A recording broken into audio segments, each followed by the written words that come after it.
송나라 성리학자 주자가 있습니다. 그는 대학에서 군자, 즉 지도자가 가져야 할 올바른 행실에 대해서 이야기하고 있어요.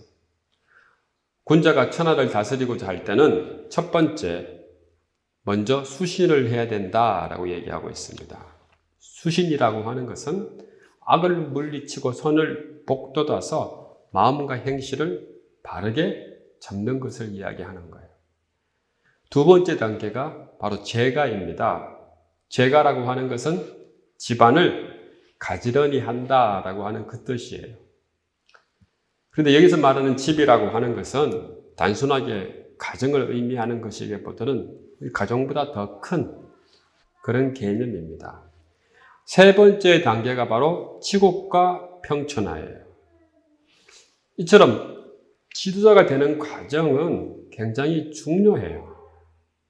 한 나라의 대통령이 되고 한 회사의 경영자가 되고 또 온 세계의 지도자가 된다고 하는 것은 굉장히 중요한 일이죠. 이 지도자가 되는 과정에서 가장 중요한 것은 바로 경영훈련입니다. 그 경영훈련의 첫 번째는 먼저 자신의 몸과 마음을 닦는 일이에요. 그리고 난 이후에 그 경영의 범위는 점차로 넓어지고 깊어지는 것입니다. 그래서 많은 지도자들은 자신의 인생 가운데서 많은 훈련을 받은 후에야 비로소 지도자가 되는 거예요. 오늘 본문에 나오는 요셉은 이집트의 총리가 되기 위해서 많은 훈련을 받았습니다. 요셉이 받은 훈련은 개인적으로 감당하기 힘든 고난이었지만은 결국에는 요셉을 위대한 지도자로 만들기 위한 하나님의 놀라운 계획이었습니다. 요셉은 아브라함, 이삭, 야곱 같은 선조들과는 달리 성경에는 그의 결점이 거의 나타나지 않아요. 요셉이 청소년기에 노예로 팔려가서 13년 동안에 이집트에서 죽을 고생을 합니다. 그리고 난 이후에야 이집트 지도자가 되는 거죠. 그러나 그 과정들은 매우 힘들고 어려운 고난의 세월이었다는 것이죠. 그러나 그 고난의 세월은 바로 요셉이 지도자로 우뚝 서기 위한 그런 훈련 과정이었습니다. 창세기 41장 51절과 52절에 요셉의 그 인생 고백이 나옵니다. 제가 한번 읽어보겠습니다. 요셉이 그의 장남의 이름을 므낫세라 하였으니 하나님이 내게 내 모든 고난과 내 아버지의 온 집일을 잊어버리게 하셨다 하며 차남의 이름을 에브라임이라 하였으니 하나님이 나를 내가 수고한 땅에서 번성하게 하셨다 함이었더라. 이 고백에는 요셉의 인생이 담겨져 있습니다.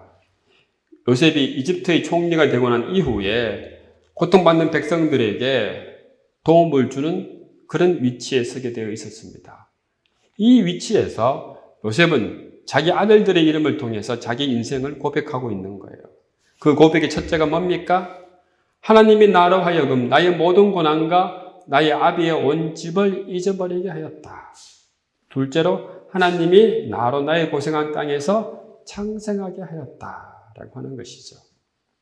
우리가 이 요셉의 고백을 가만히 살펴보면은 실제로 요셉은 이 고백을 하고서 살아오는 그 모든 과정들이 무척 힘든 고난의 세월이었다라고 하는 것이죠.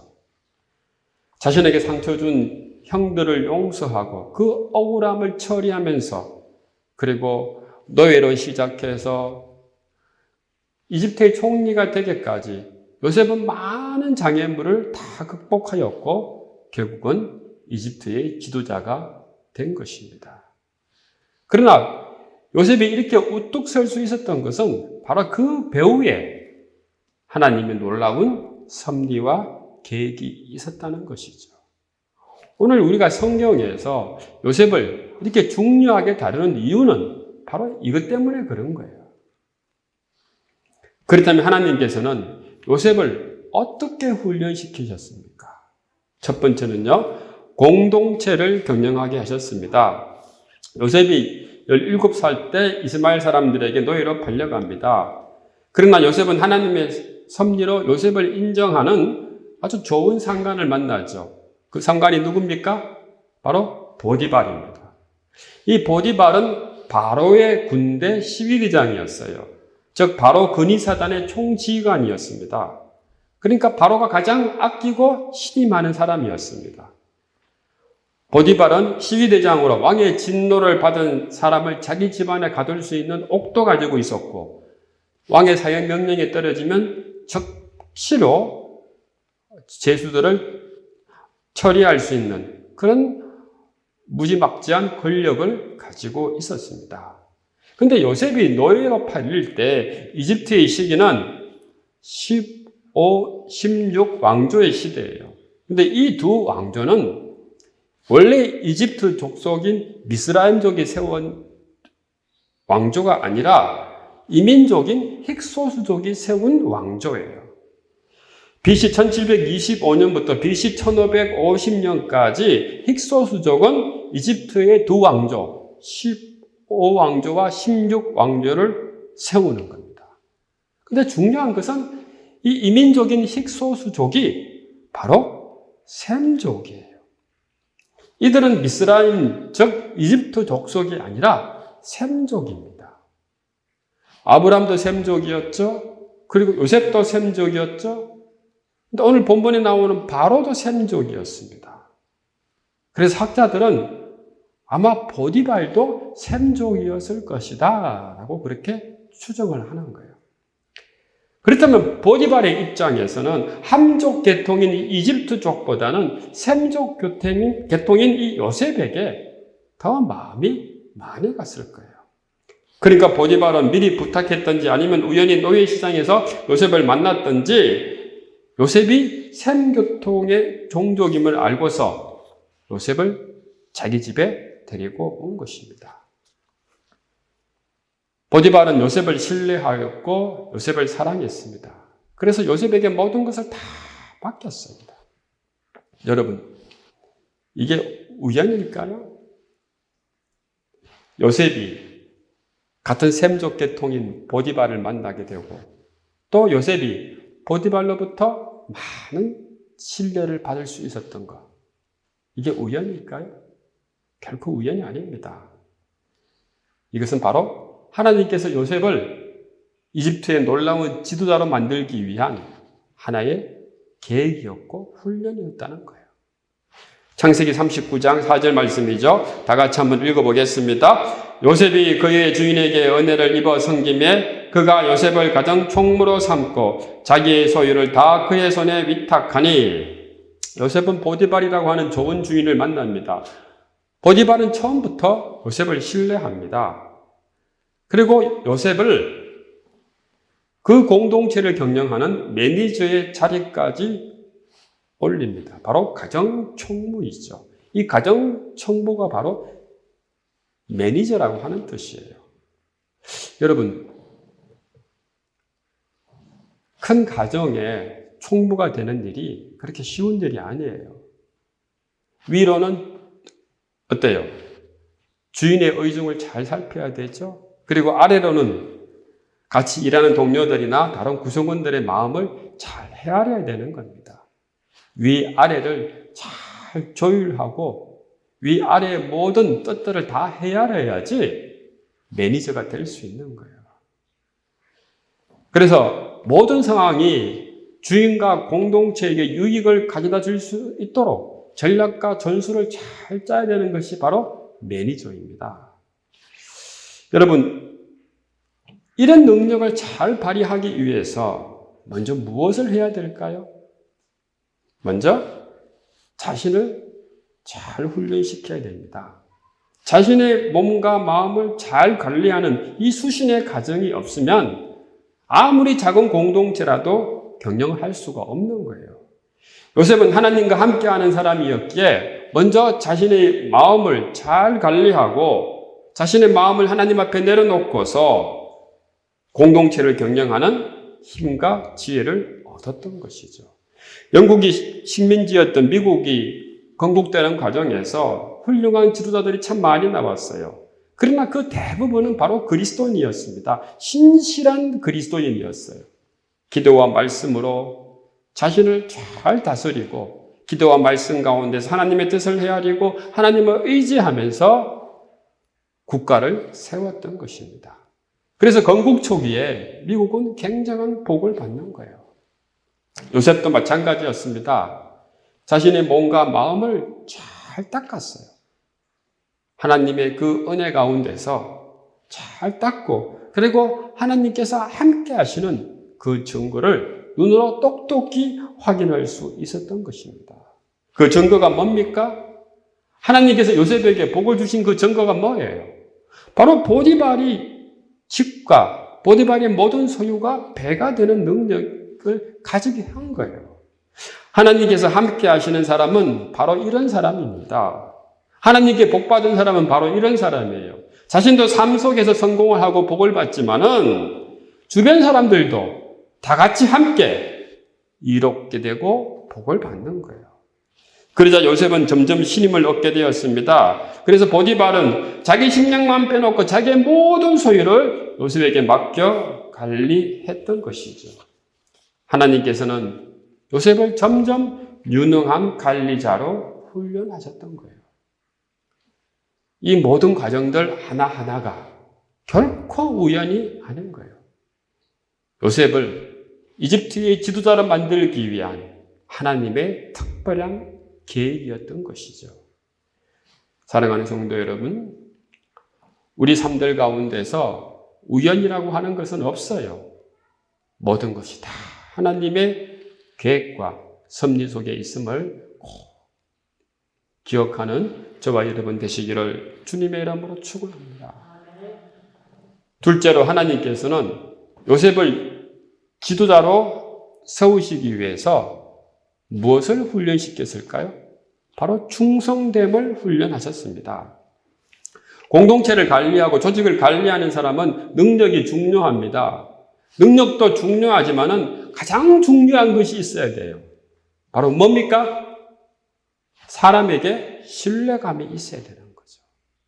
사람에게 신뢰감을 주지 못하는 지도자는 결코 그 지도력을 발휘할 수가 없는 겁니다. 근데 이 신뢰감은 어디서 옵니까? 바로 충성됨에서 오는 겁니다. 요셉은 위로는 주인 보디발에게 아주 충성스러운 사람이었습니다. 보디발의 전적인 신뢰를 받았어요. 보디발이 자신의 재산 모든 것을 요셉에게 맡긴 것은 단순하게 재산이 불어나서 그런 게 아니에요. 요셉은 보디발의 재산을 투명하게 관리했기 때문입니다. 그래서 요셉을 신뢰했던 거예요. 그런데 요셉에게 엄청난 유혹이 다가옵니다. 그 유혹이 뭡니까? 창세기 39장 7절 말씀이죠. 다 같이 한번 읽어보겠습니다. 그 후에 그의 주인의 아내가 요셉에게 눈짓하다가 동침하기를 청하니 아마 요셉의 용모가 아주 아리따웠던 모양입니다. 여성에게 매력을 준 용모였던 것 같아요.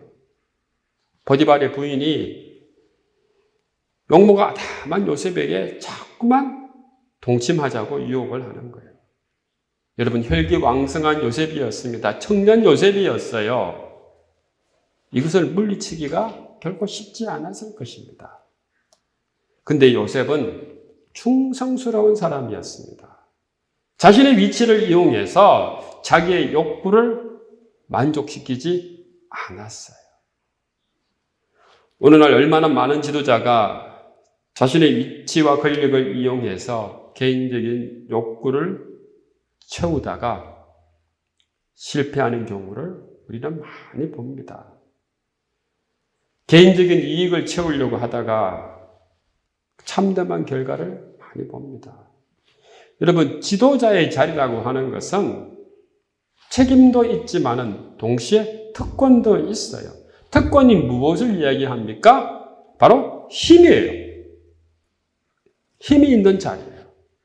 근데 여러분, 힘이 있는 자리에는 반드시 유혹이 있어요. 시험이 있어요. 돈에 대한 유혹, 이성에 대한 유혹, 명예에 대한 유혹, 권력에 대한 유혹. 요즘 신문지상에서 회자되고 있는 많은 사건들과 사람들이 다 바로 여기에 관계된 사람들이에요. 사랑하는 성도 여러분, 우리가 어떻게 이 유혹들을 물리칠 수 있습니까? 바로 충성됨입니다.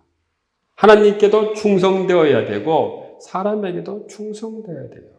하나님께 충성된 자는 사람에게도 충성되는 겁니다. 요셉은 철저하게 주인 보디발에 대해서 충성심을 지킵니다. 자신의 모든 것을 맡긴 주인에게 신뢰를 저버리지 않았어요. 그럼에도 불구하고 요셉은 공경에 처합니다. 얼마나 억울하겠어요, 그죠? 자신은 최선을 다해서 주인에게 충성을 다했는데 오히려 주인은 요셉을 감옥에 보내는 겁니다. 보디발은 요셉을 감옥에 보내고 난 뒤에 감옥에서 살게 합니다. 그 당시 노예 신분이라고 하는 것은 그 집의 가축과 같은 존재였습니다. 조금만 잘못해도 마음대로 죽일 수 있는 존재였습니다. 그러나 요셉은 죽임을 당하지 않고 감옥에 갑니다. 얼마나 억울하겠습니까? 그런데 요셉은 거기서도 전옥에게 신뢰를 얻습니다. 또 요셉은 감옥 안에서도 감옥을 경영하는 일을 맡게 되는 거예요. 자신이 비록 억울한 옥살이를 하고 있지만은 그곳에서도 최선을 다해서 최선의 충성됨을 가지고 최고의 능력을 발휘하는 거예요. 이게 바로 지도자라고 하는 겁니다. 창세기 39장 22절과 23절이죠. 다 같이 한번 읽어보겠습니다. 간수장이 옥중 제수를 다 요셉의 손에 맡김으로 그 재반 사물을 요셉이 처리하고 간수장은 그의 손에 맡긴 것을 무엇이든지 살펴보지 아니하였으니 이는 여호와께서 요셉과 함께 하심이라. 여호와께서 그를 범사에 형통하게 하셨더라. 요셉이 간 감옥은 보디발의 집보다는 좀 더 큰 공동체죠. 바로의 궁중 감옥입니다. 바로의 신하들이 종종 이용하는 곳이에요. 많은 사람들이 모이는 것입니다.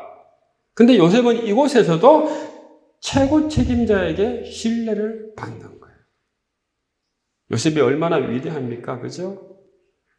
요셉은 낮은 자리든 험한 자리든 자신에게 관리가 맡겨졌을 때 언제나 변함없이 최선을 다했고 최고의 성실로 최선을 다해서 섬겼습니다.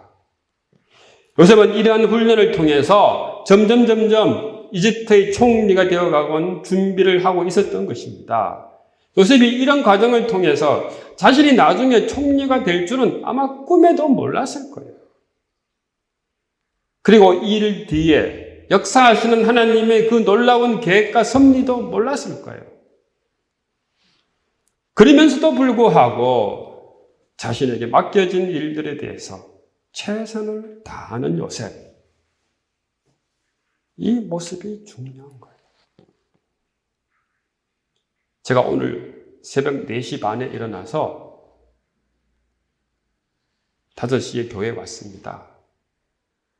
원고를 수십 번을 봤어요. 원고를 다 보고 난 뒤에 교회 계단부터 교회 구석구석 다 청소했습니다. 여러분 교회 들어오니까 향기 나지 않나요? 향기 나죠? 최선을 다해서 교회를 섬기고 최선을 다해서 하나님을 섬기려고 하는 제 마음이 오늘 이 아침에 있는 거예요.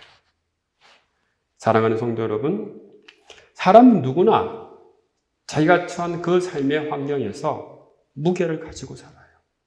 이게 삶의 무게라고 하는 겁니다. 한 집에서 가장이 느끼는 무게와 자녀가 느끼는 무게가 달라요. 한 회사에서 평사원이 느끼는 무게와 그리고 경영자가 느끼는 무게가 달라요. 한 나라에서 한 시민이 느끼는 무게와 대통령이 느끼는 무게는 다릅니다. 근데 중요한 것은 자기가 어떤 위치에서 어떤 삶의 무게를 가지고 있든지 최선을 다하는 그 자세가 중요한 거예요.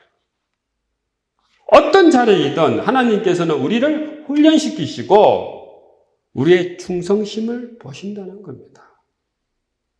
내가 비록 낮은 위치에서 작은 일을 하고 있지만은 거기서도 하나님께서는 반드시 우리를 지켜보십니다. 너 최선을 다해서 교회를 섬기고 있니? 너 최선을 다해서 내 일을 하고 있니?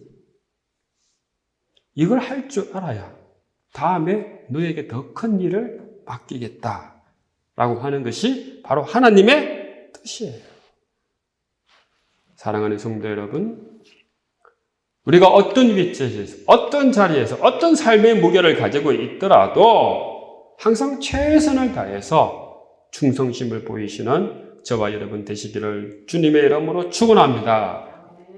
세 번째로 하나님께서는 요셉을 어떻게 훈련시키셨습니까? 꿈을 꾸게 했습니다. 여러분, 요셉이라고 하면은 딱 떠오르는 단어가 있죠? 거기 뭡니까? 꿈꾸는 아이. 요셉은 꿈을 참 많이 꿨어요. 이 꿈 때문에 형들에게 미움을 받았습니다. 요셉 당시에 꿈이라고 하는 것은 바로 하나님의 계시를 얘기하는 거예요. 요셉은 감옥 안에서도 이 꿈 때문에 나중에 바로에게 불립을 받습니다. 감옥 안에서 술 맡은 간원장과 떡 굽는 간원장이 들어왔어요. 이 둘 모두 다 꿈을 꿨습니다. 요셉은 그 둘의 시중을 맡게 되었어요. 어느 날 이 둘이 똑같이 꿈을 꾸고 요셉은 그 꿈을 그대로 해석해 주었습니다. 요셉의 꿈 해몽이 맞아서 그 해몽대로 떡 맡은 가난은 죽임을 당하였고 술 맡은 가난은 복직되었어요. 어느 날 바로가 또 꿈을 꾸었습니다. 아무도 그 꿈을 해석하지 못했는데 술 맡은 가난이 감옥에서 일어난 일이 생각나서 요셉을 추천했어요. 요셉은 바로 앞에 나와서 하나님의 지혜로 바로의 꿈을 해석하고 그 해결책까지 제시하는 거예요. 그 해결책은 요셉이 그동안 경영 겪으면서 나온 것들입니다. 요셉은 바로와 그 신하들의 신임을 얻어서 결국에 이집트의 총리가 되는 거예요. 그리고 바로와 그 직속으로 나라를 경영하는 위치에까지 올라가는 거예요.